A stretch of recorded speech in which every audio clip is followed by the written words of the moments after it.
Green house effect পড়াতে হবে আজকে না?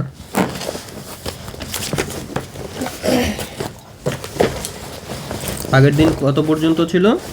গ্রিন হাউস এফেক্টের আগে অবধি, মানে ওজোন স্তর অবধি। তাহলে ওজোন স্তরের কি হচ্ছিল? ওজোন স্তরটা পাতলা হয়ে যাচ্ছিল, সেটাকে আমরা বলছিলাম ওজোন গহ্বর, তাই না? ওজোন গহ্বর মানে কিন্তু এরকম না যে ফুটো হয়ে যাচ্ছে, গহ্বর তৈরি হয়ে যাচ্ছে, তাই না? ওজোন গহ্বর মানে কি? ওজোন স্তরটা পাতলা হয়ে যাচ্ছে এরকম। যাই হোক, ওটার ফলে কি হচ্ছে? বেশি বেশি করে অতিবেগুনি রশ্মি চলে আসছে। অতিবেগুনি রশ্মি এসে কি করছে? বেশি পরিমাণে হিট করছে। আর বেশি পরিমাণে হিট করলে কি হচ্ছে? ওই সমুদ্রের জল মানে সব কিছু গরম টরম হয়ে যাচ্ছে, মেরু প্রদেশের বরফ গলে যাচ্ছে, আরও হাবিজাবি হয়ে যাচ্ছে। গরম বেশি হলে যা যা হওয়ার সেগুলো হচ্ছে।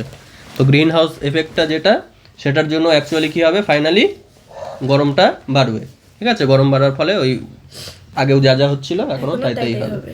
আগে ইউভি রে এর জন্য এক্সট্রা কিছু তোর হচ্ছিল, স্কিন ক্যান্সার হচ্ছিল, সেটা গ্রিন হাউস এফেক্টে দেখা যাবে না। কিন্তু ওই গরম হওয়ার ফলে দু ক্ষেত্রেই সেম কী হবে? কনসিকুয়েন্সেস হবে, মানে হচ্ছে তোর কি বলে ওটাকে, প্রভাব পড়বে, মানে ওই মেরু প্রদেশের বরফগুলো যাওয়াটা, এগুলো যেগুলো বললাম। এবার গ্রিন হাউস এফেক্টটা কি দেখ। আচ্ছা, তোদেরকে আমি বলেছিলাম যে এই যে তড়িৎচুম্বকীয় তরঙ্গ, মানে আলো, ইউভি রশ্মি, ঠিক আছে, এক্স রে, এরা সবাই কি তড়িৎচুম্বকীয় তরঙ্গ। তড়িৎ চুম্বকীয় তরঙ্গের উদাহরণ কি?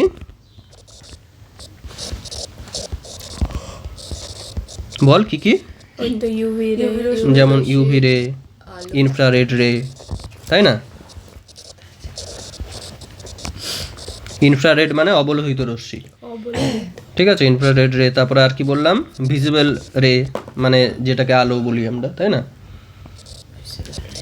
ভিজিবল রে, রে, এক্স রে। আচ্ছা, ইউভি রেটাকে আমি পরে লিখি, হ্যাঁ, একটা অর্ডারে তাহলে লেখা হবে। কোথায় গেল? কি বললাম? ইনফ্রারেড রে, বল। ভিজিবল রে, ইউভি রে, এরকম আরো অনেক কিছু আছে, ঠিক আছে। তারপরে এক্স রেও আছে, বোঝা গেল? এবার আমি এদিকে পড়াচ্ছি। এদের কি হচ্ছে দেখ, ইনফ্রারেড রে, ভিজিবল রে, ইউভি রে, এক্স রে, এরকম আরো অনেক ধরনের রে হয়, গামা রে, কসমিক রে, ওদিকে এগুলো এদিকে হয়, আর এদিকেও কিছু কিছু হয়, ঠিক আছে। এদের মধ্যে এরা হচ্ছে কি সবাই তড়িৎচুম্বকীয় তরঙ্গের উদাহরণ। তড়িৎচুম্বকীয় তরঙ্গ মানে কি?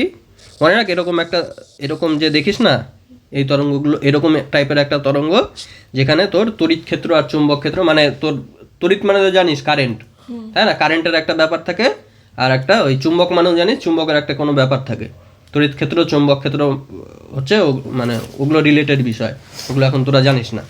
তাহলে ওই তড়িৎ আর চুম্বক মিলে একটা তরঙ্গ সৃষ্টি করছে কোনো রকম, এটা মনে করে, এটা ভাব আপাতত, ঠিক আছে। সেই তরঙ্গটা দেখতে এরকম হয়, এরকম করে এগিয়ে যায় তরঙ্গটা কোনো জায়গা দিয়ে, ঠিক আছে।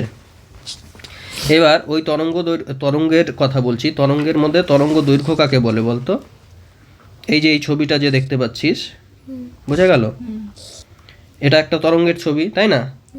তো একটা কমপ্লিট সাইকেল যখন হবে, মানে এখান থেকে নামলো, আবার এখানে পৌঁছালো, বোঝা গেল?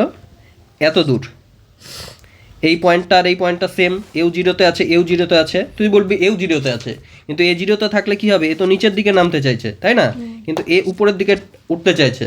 তাহলে এই দুটো পয়েন্ট কি সেম নয়, বাট এই দুটো পয়েন্টকে দেখ সেম, কারণ এ উপরের দিকে উঠতে চাইছে জিরোর থেকে, এও জিরোর থেকে উপরের দিকে উঠতে চাইছে। যাই হোক, এই জন্য এটা কি এতটা একটা কমপ্লিট সাইকেল, তাই না? এই কমপ্লিট সাইকেলে যতটা এগোচ্ছে, এখান থেকে এতটা এগোচ্ছে, তাই না? এই লেন্থটাকে আমরা কি বলি? তরঙ্গ দৈর্ঘ্য, যেটাকে আমরা ল্যামডা দিয়ে লিখি, ঠিক আছে। তরঙ্গ দৈর্ঘ্য, বোঝা গেল? বোঝা গেছে? এবার দেখ, আর কিছু এখানে বোঝার নেই, এইটুকুই মনে রাখ। তাহলে প্রত্যেকটা তরঙ্গর হচ্ছে কি থাকবে, একটা করে তরঙ্গ দৈর্ঘ্য থাকবে, তাই না? এই তরঙ্গ দৈর্ঘ্য আর প্রত্যেকটা তরঙ্গের সঙ্গে সঙ্গে কি যায়, শক্তি যায়। বুঝা গেল? আলো তো একটা শক্তি, এটুকু তো জানিস। তাহলে আলো যদি শক্তি হয়, ইউভি রেও তো ওই একই জিনিস, তড়িৎচুম্বকীয় তরঙ্গই, সেটাও একটা শক্তি। ইনফ্রারেড রে, সেটার সঙ্গে সঙ্গেও সেই কি যেন বলে এটাকে, তরঙ্গের সঙ্গে সঙ্গেও শক্তি যাবে, যেমন আলোর সঙ্গে যাচ্ছিল এক্সরের সঙ্গেও সেরকম করে কি যাবে, শক্তি চলাচল করবে, তাই না? এবার দেখ, তাহলে তড়িৎচুম্বকীয় তরঙ্গের আমরা দুটা জিনিস পড়লাম, এদের মধ্যে কি কি থাকবে তাহলে, শক্তি থাকবে, তাই তো? তরঙ্গের সঙ্গে সঙ্গে শক্তি যাবে। আর কি পড়লাম, এদের সবার একটা করে তরঙ্গ দৈর্ঘ্য থাকবে, তাই তো? এই দুটা পড়লাম। এবার আমি যে এই ছবিটা, এই যে এখানে যে উদাহরণগুলো দিলাম, এই যে উদাহরণগুলো যে দিলাম, বাদিক থেকে যত ডান দিকে যাবি কি হবে, শক্তি তত বাড়বে। বাদিক থেকে যত ডান দিকে যাবি তরঙ্গ দৈর্ঘ্য কি হবে, তত কমবে। ঠিক আছে? কারণ কারণ জানার দরকার নাই তোদের, এরকম হয় একটা, শক্তি সমান সমান hc/λ হয়, যেখানে এই দুটা কি কনস্ট্যান্ট বা ধ্রুবক। তোদেরকে আমি অনুপাত সমানুপাতে কি পড়িয়েছি, যে এরকম যদি কিছু একটা থাকে, ই সমান সমান তোর একটা যদি ধ্রুবক বাই কোনো একটা আরেকটা চলরাশি থাকে, তাহলে আমরা কি জানি, এটাকে আমরা এইভাবে লিখতে পারি, তাই না? এই লাইনটাকেই তো আমরা এইভাবে লিখতে পারি, এই সমানুপাত চিহ্নটা উঠে কি হয়, সমান আর ধ্রুবক হয়ে যায়, তাই না? ওই জন্য আমি কি দেখতে পাচ্ছি, যে আমাদের এই রিলেশনটা ফলো হয় জন্য আমাদের এই জিনিসটা আমরা দেখতে পাচ্ছি, যে শক্তি কার সঙ্গে ব্যস্তানুপাতিক, তরঙ্গ দৈর্ঘ্যের সাথে ব্যস্তানুপাতিক, শক্তি তরঙ্গ দৈর্ঘ্যের ব্যস্তানুপাতিক। ওই জন্য বাদিক থেকে ডান দিকে গেলে কি হচ্ছে, শক্তি বাড়ছে, তরঙ্গ দৈর্ঘ্য ব্যস্তানুপাতিক, শক্তি বাড়লে তাহলে তরঙ্গ দৈর্ঘ্য কমবে, তাই না? তাহলে আমি যত এদিকে যাব, ডান দিকে যাব, শক্তিগুলো বাড়বে আর তরঙ্গ দৈর্ঘ্যগুলো কমবে, মানে এরকম এরকম হয়ে যাবে ওইগুলো। তারপর একটা আরো ডান দিকে যাব, আরো এরকম হয়ে যাবে, আরো ডান দিকে যাব, আরো ঘন হয়ে যাবে, তাই না? তরঙ্গ দৈর্ঘ্যটা তো কমে যাচ্ছে, তাই না? এই ছবিগুলো যত ডান দিকে যাচ্ছে কি হচ্ছে, তরঙ্গ দৈর্ঘ্য কমে যাচ্ছে, মানে ওইগুলো এরকম দেখতে হয়ে যাচ্ছে। বোঝা গেল? তো এটা হচ্ছে তোদের বেসিক। এটুক জানতেই হবে, এরপরে যা জানার জানবি। তাহলে আমি কি কি বললাম বল? আমরা ওই আলো, ইনফ্রারেড রশ্মি মানে ভিজিবল রে, তারপরে হচ্ছে তোর ইউভি রে, তারপরে এক্স রে, সবাই কিসের উদাহরণ? তড়িৎচুম্বকীয় তরঙ্গের উদাহরণ। তড়িৎচুম্বকীয় তরঙ্গ জিনিসটা কি, ওই কারেন্ট আর হচ্ছে তোর যে চুম্বক আছে ওগুলা দিয়ে কোনোভাবে তৈরি একটা এরকম একটা জিনিস, যেটা চলাচল করে, যার একটা শক্তি থাকে আর যার একটা কি থাকে, তরঙ্গ দৈর্ঘ্য থাকে, তাই না? আর আরেকটা জিনিস কি পড়লাম, এখানে একটা সমীকরণ দেখলাম, এটা মুখস্থ করার দরকার নেই, আপাতত আমি বললাম জাস্ট বোঝানোর জন্য, যে এরকম একটা সমীকরণ হয় যেখানে এই দুটা জিনিস ধ্রুবক হয়, সেই জন্য শক্তি আর তরঙ্গ দৈর্ঘ্য কি ব্যস্তানুপাতিক হয়, মানে আমার কোনো জায়গায় যদি শক্তি যত বেশি হবে তরঙ্গ দৈর্ঘ্য তত কম হবে। ওই জন্যই এই যে উদাহরণগুলো যে আমি লিখলাম, এই উদাহরণের যত তুই বাদিক থেকে ডান দিকে যাবি তত কি হবে, শক্তি বাড়বে আর তরঙ্গ দৈর্ঘ্য কমবে, মানে এরকম হয়ে যাবে, ঘন ঘন ঘন ঘন এরকম দেখতে হয়ে যাবে ছবিগুলো যত ডান দিকে যাবি। হয়ে গেল? এবার আসছি কোথায়, গ্রিন হাউস এফেক্টে, তাই না? Green house effect, EFFECT। Green house effect জিনিসটা কি দেখ, যেখানে খুব ঠান্ডা, কোথায় ঠান্ডা হয়, মেরু অঞ্চলের দিকে কি হয়, খুব ঠান্ডা হয়, এটা জানিস তো, ভূগোলে পড়েছিস, তাই না? তাহলে কি হয়, সেখানে চাষবাস কিভাবে করবে মানুষ? চাষবাস তো মানে অত ঠান্ডায় তো গাছপালা, অন্য ধরনের গাছপালা হবে, খাওয়ার জিনিসপত্র যেগুলো এদিকে হয় সেদিকে তো প্রায় হবেই না, তাই না? তো সেখানে যদি তো চাষবাস করতে হয় তাহলে কি করতে হবে, এমন একটা সিস্টেম বানাতে হবে যেখানে কি টেম্পারেচারটা একটু ওই জায়গার যা টেম্পারেচার তার থেকে একটু বাড়বে, মানে আমাদের এদিক মানে কিছুটা বাড়বে আর কি, এদিকের মতো তো হবে না, কিছুটা গরম বাড়বে। সেই জন্য কি করা হয়, ওখানে একটা কাচের ঘর, ঠিক আছে, কাচের ঘর তৈরি করা হয়।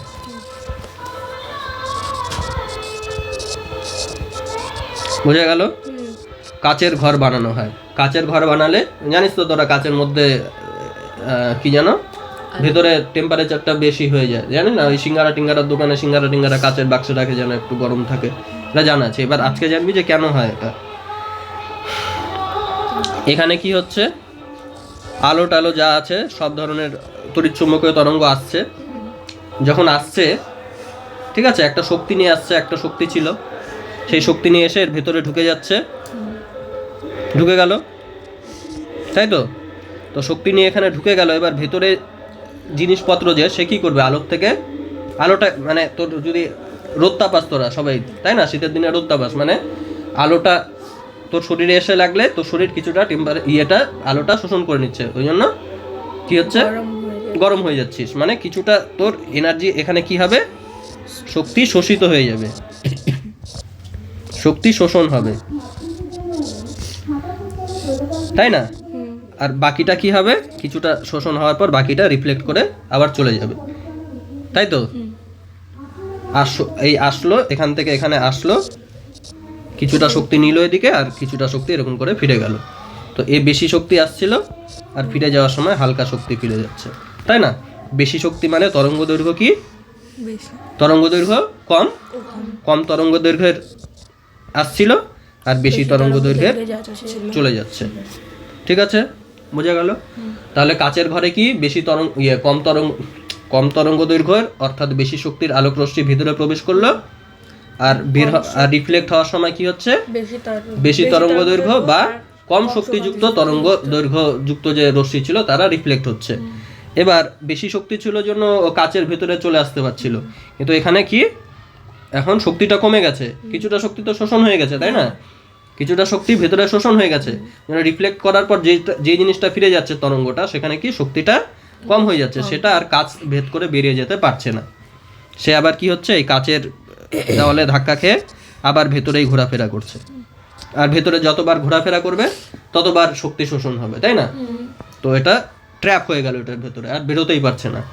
আলোক রশ্মিটা তাহলে ভেতরে আসলো, বোঝা গেল, শক্তি শোষণ হলো আর বেরোতে পারছে না, আবার ওর ভেতরে ঘোরাঘুরি করছে, আরও শোষিত হয়ে যাচ্ছে। তো এর ফলে কি হচ্ছে, সমানে টেম্পারেচারটা বেড়ে যাচ্ছে যতবার ভেতরে ঘোরাঘুরি করছে, তাই না? তো আলোক রশ্মি যে এইভাবে এরকম করে ট্র্যাপ হয়ে গেল, আলোর যে এনার্জিটা, তাই না, ভেতরে যে আটকে গেল, তার ফলে কি হচ্ছে, টেম্পারেচারটা ক্রমশ বেড়ে যাচ্ছে, তাই না? এই ঘটনাটাকে কি বলা হয়, গ্রিন হাউস এফেক্ট। আর এই ঘরটাকে কি বলা হয়, গ্রিন হাউস। বোঝা গেল? তাহলে গ্রিন হাউস এফেক্টে কি হয়, কম তরঙ্গ দৈর্ঘ্যের রশ্মি আসে আর বেশি তরঙ্গের দৈর্ঘ্যের রশ্মি বেরোতে চায়, কিন্তু বেশি তরঙ্গ দৈর্ঘ্যের রশ্মির যেহেতু শক্তি কম, তাই সেটা বেরোতে পারে না, বারবার করে তাহলে এই ভেতরেই ঘোরাফেরা করে আর টেম্পারেচারটাকে ধরে রাখে বা বাড়িয়ে দেয়। বোঝা গেল? এটা হচ্ছে গ্রিন হাউস এফেক্ট। তাহলে গ্রিন হাউস এফেক্ট একটা ভালো জিনিস না খারাপ জিনিস? এখান থেকে দেখতে পাচ্ছিস যে ভালো জিনিস, তাই না? এটা না হলে তো ইয়েই হচ্ছিল না, চাষবাসই হবে না, তাই না? এবার দেখ পৃথিবী, ঠিক আছে, বোঝা গেল? পৃথিবীর বাইরে কি আছে, বায়ুমণ্ডল আছে। এটা কি, বায়ুমণ্ডল। বায়ুমণ্ডলটা কিসের মতো কাজ করে, এই গ্রিন হাউসের মতো কাজ করে, তাই না? এটা এই ঘরটা তো গ্রিন হাউস নাম ছিল, তাই না? এই বায়ুমণ্ডলটাও কার মতো কাজ করে, গ্রিন হাউসের মতো। তাহলে এই সূর্য থেকে কি হবে, বেশি শক্তির তরঙ্গ দৈর্ঘ্যের আলো, মানে বেশি শক্তির বা কম তরঙ্গ দৈর্ঘ্যের আলোক রশ্মি আসবে, এখানে এরা কি করবে, এখানে কিছুটা শক্তি সঞ্চিত হবে, তাই না? বাকিটা কি হবে, কম শক্তির আর অর্থাৎ বেশি তরঙ্গ দৈর্ঘ্যের, কম শক্তির অর্থাৎ বেশি তরঙ্গ দৈর্ঘ্যের আলোক রশ্মি কি বেড়ে যেতে চাইবে, কিন্তু যেহেতু কম শক্তি তাই আর বের হওয়ার শক্তি পাবে না, এখান থেকে রিফ্লেক্ট করে যাবে, আবার এখানে আসবে, আবার এখানে যাবে, এখানে যাবে, এরকম করে এর মধ্যেই থাকবে, পৃথিবীর মধ্যেই থাকবে, তাই না? তাহলে যতটা বের হয়ে যাওয়ার কথা ছিল বের হতে পারছে না, পৃথিবীর মধ্যেই ঘোরাঘুরি করছে। আর টেম্পারেচারটাকে কি কমতে দিচ্ছে না, মানে টেম্পারেচারটা বারবার করে বাড়িয়ে দিচ্ছে। এই জন্যই কি হয় যে রাত্রেবেলায় সূর্য তো আমরা থাকে না, সূর্য থেকে অনেক দূরে থাকি, রাত্রে কি হঠাৎ করে ঠান্ডা হয়ে যায়? খুব হয় না তো, রাত্রেও তো একটু ঠান্ডা হয়, কিন্তু একদম বরফ পড়ছে এরকম তো হয়ে যায় না। কিন্তু আমাদের তো বরফ পড়ার কথা ছিল রাত্রেবেলা, প্রত্যেকদিন রাত্রেবেলা বরফ পড়ার কথা ছিল, তাই না? মাইনাস মনে হয় 30 ডিগ্রি পর্যন্ত তোর উষ্ণতা চলে যাওয়ার কথা ছিল। দেখি বই লেখা আছে এক্সাক্টটা, হয়ে গেল রাতে রাতে কোথায় গেল, হ্যাঁ এই যে রাতে হচ্ছে -30 ডিগ্রিতে চলে যেত, যেখানে 0 ডিগ্রিতেই বরফ পড়ে। -30 ডিগ্রিতে যদি প্রত্যেকদিন রাতের টেম্পারেচার চলে যেত, অবস্থা তো খারাপ হয়ে যেত সবার, না? অনেক প্রাণী বাঁচতো না। তাহলে এই গ্রিন হাউস এফেক্টটার জন্যই আমরা কি পৃথিবীতে ঠিকঠাক করে বেঁচে থাকতে পারছি। তাহলে গ্রিন হাউস এফেক্ট কি ভালো জিনিস না খারাপ জিনিস? ভালো জিনিস। ওটা ছাড়া আমরা বাঁচতেই পারতাম না। বোঝা গেল? কিন্তু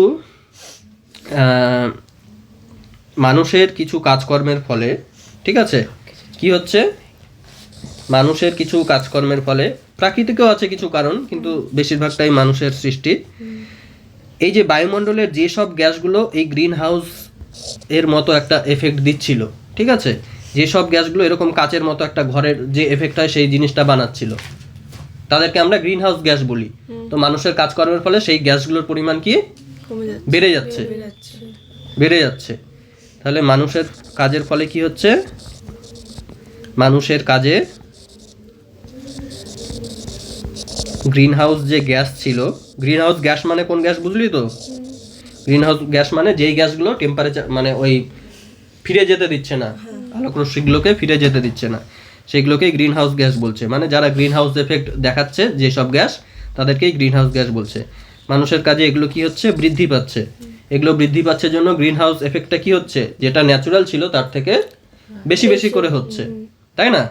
তাহলে টেম্পারেচারটাও কি বেশি বেশি করে বৃদ্ধি পাচ্ছে, তাই না? তো টেম্পারেচার বৃদ্ধি পেলে কি কি হয় সেটা তো আমরা আগেই পড়েছি। কি হবে, মেরু প্রদেশের বরফ গলতে শুরু করবে, সমুদ্র জলের তলের উচ্চতা, মেরু প্রদেশের বরফ গলে তো ইয়েতেই আসবে না, সমুদ্রেতেই আসবে। তাহলে সমুদ্রের তলের উচ্চতা বেড়ে যাবে, তাই না? তাহলে যেগুলো নিচু জায়গা ছিল মাটিতে, আইল্যান্ড যেগুলো ছিল, সেগুলো কি হবে, সব ডুবে যাবে। চাষের জমিতে সমুদ্রের লবণাক্ত জল ঢুকে চাষবাস করা যাবে না, তাই না? তারপরে কি হবে, যে গরমের দিনে যেসব আর কি রোগ টোগ হয়, ম্যালেরিয়া মশা টশা বাড়ে, তাই না, সেগুলো আরো বেশি করে দেখা যাবে। তো এসব আরো অনেক কিছুই হবে, তাই না? হয়ে গেল গ্রিন হাউস এফেক্ট। বুঝা গেল তো?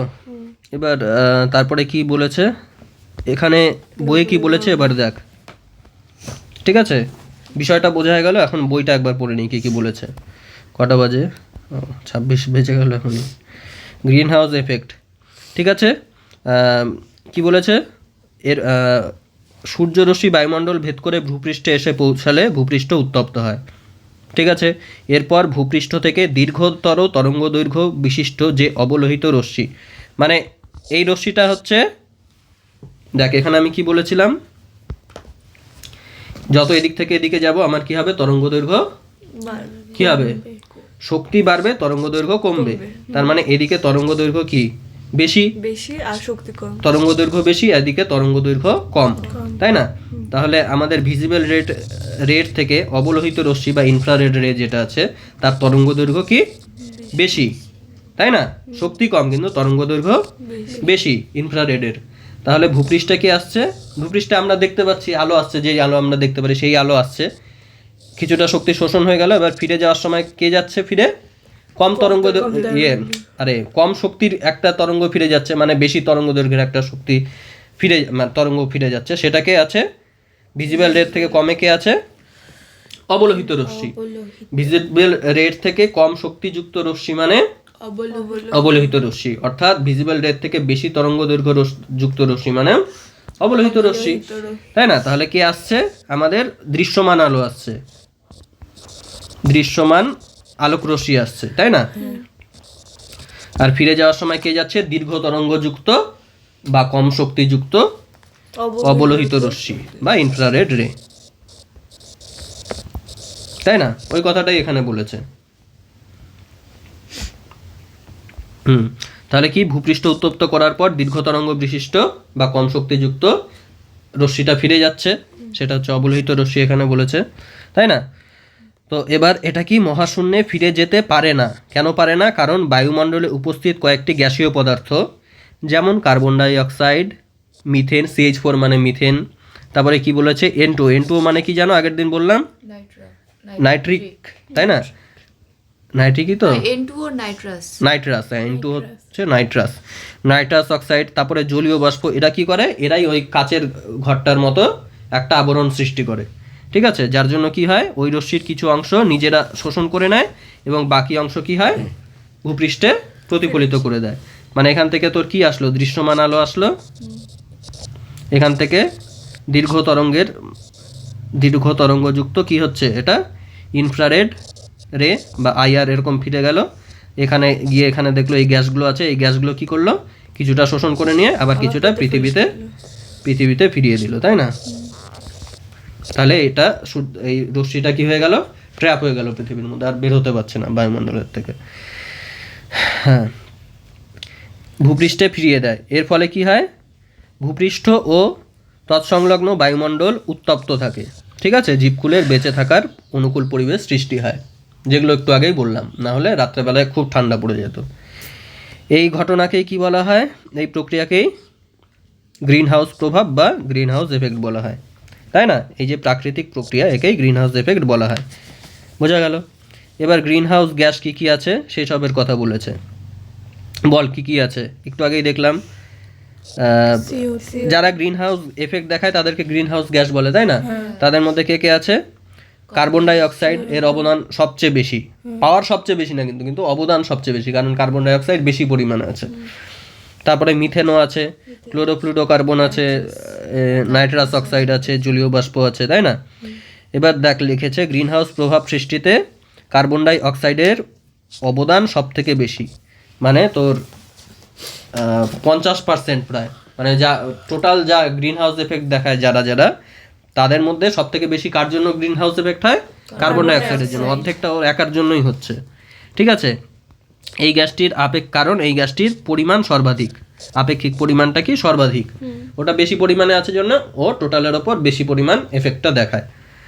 বোঝা গেল? কিন্তু যদি আমি বলি যে একটা অণুর কথা বলি, এক পার অণু থেকে বেশি দেখায়, তখন কিন্তু কার্বন ডাই অক্সাইড ফার্স্ট হবে না, তখন অন্য কিছু, ঠিক আছে, অন্য কিছু ফার্স্ট হয়ে যাবে। মানে তোর একটা ধর কি বলবো,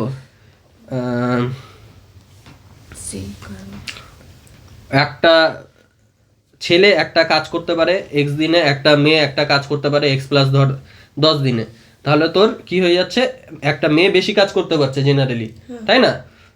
কিন্তু তোর দেখা গেল ছেলের সংখ্যা 50টা, মেয়ের সংখ্যা একটা, তাহলে একটা ছেলে তো অনেক বেশি কাজ করে ফেলবে, মানে টোটাল ছেলে মিলে অনেক বেশি কাজ করে ফেলবে, তাই না? টোটাল মেয়ের থেকে টোটাল ছেলে মিলে অনেক বেশি কাজ করতে ফেলতে পারবে। যদিও একজনের কথা যদি বলি, একটা মেয়ে বেশি কাজ করতে পারে ছেলের থেকে, তাই না? ব্যাপারটা ওরকম। কার্বন ডাই অক্সাইড একটা যদি আমি কম্পেয়ার করি, অন্যদের থেকে একজন কম করতে পারে। কার্বন ডাই অক্সাইড একজন একা যদি নেই, একটা কার্বন ডাই অক্সাইড একটা অন্যর থেকে কম পরিমাণে গ্রিন হাউস এফেক্ট দেখায়, কিন্তু যেহেতু টোটাল পরিমাণ কার্বন ডাই অক্সাইডের বেশি, ওই জন্য টোটাল পৃথিবীতে যদি কন্ট্রিবিউশনটা দেখি কার বেশি হবে, কার্বন ডাই অক্সাইডের বেশি হবে, তাই না?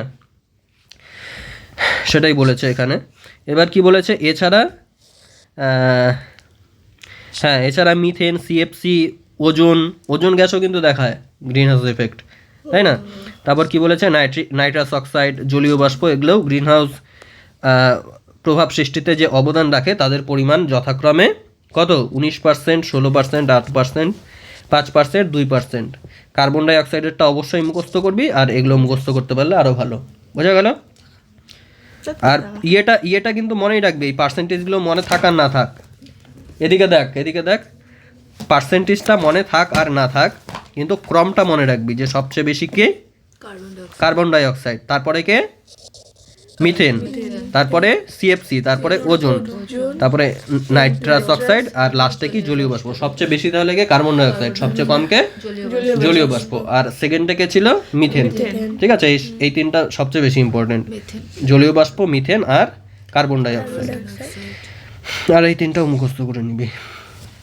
আচ্ছা, এবার কি উল্লেখ্য, বায়ুমণ্ডলে প্রচুর পরিমাণে যে নাইট্রোজেন আর অক্সিজেন গ্যাস থাকলেও এরা কোনোটাই কি করে না, গ্রিন হাউস এফেক্ট দেখায় না, কারণ এরা ইনফ্রারেড যেটা ফিরে যাচ্ছিল তাকে শোষণ করতে পারে না, তাই না? বায়ুমণ্ডলে নাইট্রোজেন সবচেয়ে বেশি, জানিস তো কত পার্সেন্ট?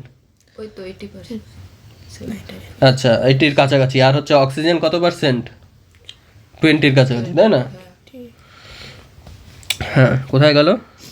তাহলে যারা বেশি পরিমাণে আছে তারা কিন্তু গ্রিন হাউস গ্যাস নয়, এই কথাটা মাথায় রাখিস। এবার কি বলেছে, গ্রিন হাউস প্রভাবের উপযোগিতা, মানে ওই যে বললাম রাত্রেবেলায় খুব ঠান্ডা পড়ে যেত, কেউ বেঁচে থাকতে পারে, মানে অনেক জিনিসপত্র, অনেক জীবকুলি কি হয়ে যেত, ধ্বংস হয়ে যেত, তাই না? সেই জন্য এটা একটা কি উপযোগী প্রাকৃতিক পদ্ধতি, গ্রিন হাউস এফেক্টটা একটা ভালো জিনিস, তাই না? কিন্তু মানুষের কিছু কাজকর্মের ফলে এই ভালো জিনিসটাই বেশি বেশি হয়ে যাচ্ছে, জন্য সেটা অ্যাকচুয়ালি খারাপ জিনিস হয়ে যাচ্ছে। দেখ, বিশ্ব উষ্ণায়ন, ঠিক আছে, বিশ্ব উষ্ণায়নটা কেন হচ্ছে? গ্রিন হাউস এফেক্ট জিনিসটা কিন্তু ঠিকঠাক একটা ন্যাচারাল প্রসেস, কিন্তু বিশ্ব উষ্ণায়ন জিনিসটা যেটা আছে সেটা কি খারাপ প্রসেস, তাই না? তাহলে গ্রিন হাউস এফেক্টের ফলে যেটা হচ্ছে, ঠিক আছে, সেটা খারাপ, মানে গ্রিন হাউস এফেক্টের ফলে যেই বিশ্ব উষ্ণায়নটা হচ্ছে সেই জিনিসটা খারাপ, কিন্তু গ্রিন হাউস এফেক্টটা খারাপ নয়। কে খারাপ বললাম? গ্রিন হাউস এফেক্টের ফলে যে জিনিসটা হচ্ছে, যে জিনিসটা মানে বিশ্ব উষ্ণায়নটা হচ্ছে সেটা খারাপ, তাই না? কিন্তু গ্রিন হাউস এফেক্টটা ভালো। এবার কি বলেছে, মানব জাতির বিবিধ ক্রিয়াকর্ম বায়ুমণ্ডলে, হ্যাঁ ওই যেগুলো বললাম গ্রিন হাউস গ্যাসগুলো বেড়ে যাচ্ছে, সেই জন্য কি হচ্ছে, বায়ুমণ্ডলের উষ্ণতাও কি গড় উষ্ণতার সমানে বেড়ে যাচ্ছে। তাহলে কি হচ্ছে, গ্রিন হাউস গ্যাসগুলির প্রভাবে সারা বিশ্বে যে ক্রমাগত উষ্ণতা বৃদ্ধি পাচ্ছে তাকেই কি বলা হয়, বিশ্ব উষ্ণায়ন বলা হয়, তাই না? এর প্রধান কারণগুলি কি কি দেখ। প্রধান কারণ বলতে কিসের প্রধান কারণ? বিশ্ব উষ্ণায়নের প্রধান কারণ বলতে গ্রিন হাউস এফেক্ট যারা ঘটাবে, যে গ্যাসগুলো অর্থাৎ গ্রিন হাউস গ্যাসগুলো, এদের বৃদ্ধি পাওয়ার প্রধান কারণই বিশ্ব উষ্ণায়নের প্রধান কারণ, তাই না? তাহলে যেই কারণে তোর হচ্ছে, ওই গ্রিন হাউস গ্যাস বেশি হচ্ছে, সেগুলোই কি আমাদের বিশ্ব উষ্ণায়ন এর কারণ, তাই না? তাহলে কোথার থেকে? ওই কয়লা জ্বালালে হয়, জানিসই তো, কয়লা জ্বালালে গ্যাস বের হবে, তারপরে তোর গাড়ির থেকে বের হবে, এগুলো বানিয়েও লেখা যায়, মানে সাধারণ বুদ্ধির থেকে। দেখ কি কি বলেছে এখানে, প্রধান দুটি কারণ হচ্ছে ওই জীবাশ্ম জ্বালানির ব্যাপক ব্যবহারে কার্বন ডাই অক্সাইডের পরিমাণ বৃদ্ধি পাচ্ছে, আর কার্বন ডাই অক্সাইড সবচেয়ে বেশি গ্রিন হাউস গ্যাস এফেক্ট দেখায়, এটা দেখলি, তাই না? তাহলে কি হচ্ছে, আর কি কার্বন ডাই অক্সাইড একজন বাড়ানোর জন্য হচ্ছে, আরেকজন কি করে, গাছ কি করে, কার্বন ডাই অক্সাইড কমায় পরিবেশ থেকে, তাই না?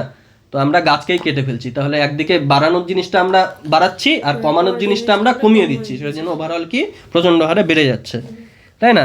তাহলে অরণ্যচ্ছেদনের ফলেও কি হচ্ছে, কার্বন ডাই অক্সাইডের পরিমাণ যতটা কমার কথা ছিল ততটা কমছে না, মানে বেড়ে যাচ্ছে, তাই না? এছাড়াও বায়ুতে অন্যান্য কিছু গ্যাস, যেমন ওই ক্লোরোফ্লুরোকার্বন, ঠিক আছে, যেটা ফ্রিজের থেকে বের হয়, ওই আগের দিন পড়লাম না, ক্লোরোফ্লুরোকার্বন টার্বন সব, তাহলে মিথেন, নাইট্রাস অক্সাইড, এগুলোর পরিমাণও বৃদ্ধি পাচ্ছে, এসবের ফলে বিশ্ব উষ্ণায়ন হচ্ছে, বোঝা গেল? এবার বিশ্ব উষ্ণায়নের প্রভাব কি কি, ওই আগের দিন যেগুলো পড়েছিলাম সিমিলারই হবে, ওই খালি স্ক্রিন ক্যান্সার ওগুলো খালি বাদ যাবে, বাকিটা সিমিলার হবে, তাই না? কি বলেছে, এই শতাব্দীর মাঝামাঝি উষ্ণতা 2 থেকে 4 ডিগ্রি সেন্টিগ্রেডের মতো বৃদ্ধি পাবে, বোঝা গেল? এগুলো মুখস্থ করতে হবে, আর মানে বানিয়েও লেখা যাবে স্বাভাবিক বুদ্ধি থেকে, তাই না? মেরু প্রদেশের ওই বরফ গলে যাবে, জলস্ফীতি ঘটবে, জলস্তর বৃদ্ধি পাবে, মহাপ্লাবন দেখা যাবে, লবণাক্ত জলের প্রবাহে উর্বর কৃষিজমি চাষের অনুপযুক্ত হবে, এর ফলে কি হবে, ফসলের উৎপাদন কমে যাবে, তাই না? উচ্চ উষ্ণতা সহ্য করতে না পেরে বহু প্রজাতির আছে পাখি পতঙ্গ, এরা কি হবে, চিরতরে বিলুপ্ত হয়ে যাবে, তাই না? যারা বেশি টেম্পারেচার সহ্য করতে পারবে না তারা কি হবে, মারা যাবে। তারপর কি হবে, সুপার সাইক্লোন, টর্নেডো, এদের আকার কি আরো বিধ্বংসী হয়ে যাবে, তাই না? টেম্পারেচার, সাইক্লোন কেন হয়, হঠাৎ করে টেম্পারেচার যখন বেড়ে যায় তখন নিম্নচাপ সৃষ্টি হয়ে যায়, তখন এইসব হয়, তাই না? তো এখানেও টেম্পারেচারটা যদি আরো বেড়ে যায়, এগুলো আরো জোরালো হবে, আরো ধ্বংস করবে বেশি। এই গ্রীষ্মকালীন যে ক্রান্তীয় রোগ টোগ আছে, ম্যালেরিয়া, ডেঙ্গু ইত্যাদি, এগুলো আরো বেশি বেশি করে হবে। এবার কি আমাদের কি কাজ করতে হবে এই জিনিসগুলো যাতে না হয়, বিশ্ব উষ্ণায়নটা যাতে না হয়, ঠিক আছে? আমাদের গ্রিন হাউস গ্যাস নির্গমন হয় যেসব জায়গা থেকে, সেই সব জায়গাগুলোকে আমাদের ব্যান করতে হবে, তাই না? তারপরে গাছও লাগাতে হবে, ঠিক আছে? বলেছে 1 নাম্বার জীবাশ্ম জ্বালানির প্রভাব ব্যবহার ধীরে ধীরে কমিয়ে দূষণহীন বিকল্প যেমন বায়ুশক্তি, সৌরশক্তি, বায়োমাস শক্তি ইত্যাদির ব্যবহার কি করতে হবে? বৃদ্ধি করতে হবে। বাড়াতে হবে। তারপরে কি ওই সাইকেল, রিক্সা, বিদ্যুৎ চালিত ওই টোটো ফোটো যেগুলো আছে তাই না, ওগুলোতে কি ওগুলোর পরিমাণ বাড়াতে হবে তাই না, ওই জন্য ইলেকট্রিক কার ফার এত এখন শোনা যায়। বোঝা গেল? ওই অরণ্যচ্ছেদন রুখতে হবে, বনসৃজন আর ক্ষয়িষ্ণু বনগুলির পুনরুজ্জীবন করলে অধিক পরিমাণে কার্বন ডাই অক্সাইড শোষিত হবে। বোঝা গেল?